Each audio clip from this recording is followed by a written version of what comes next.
చూడండి ఎంత వడ్డీ వాసుడు అలా పెళ్లి వెనకారు అంటే వడ్డీ వాసుడు చూసావా అన్నం చేసావా కానీ ఎందా నుంచి కూడా మనం ఎప్పుడు సత్తగా 2 పనులు చేస్తాము అప్పుడు అరకాసు బంగారం చేతి కట్టుకునేది చదవండి ఏముందో చేతికి ఉంగరం ఉందండి చదవని చెప్తాను పెరుగుతురు గారు పెరుగుతారు కారు పంపించాం బేగ వచ్చేస్తే ఆవిడ కూడా బహుమతి కూడా కిరాయి మీద బహుమతి ఎక్కువ అన్నారు వచ్చిన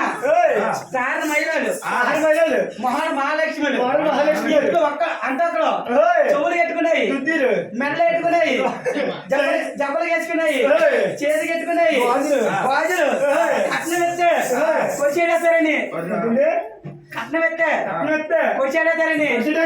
చేతులకి మెడలు అయ్యి చేతులు కట్టుకున్నాయి అన్ని కూడా బహుమతి ఇచ్చేస్తారు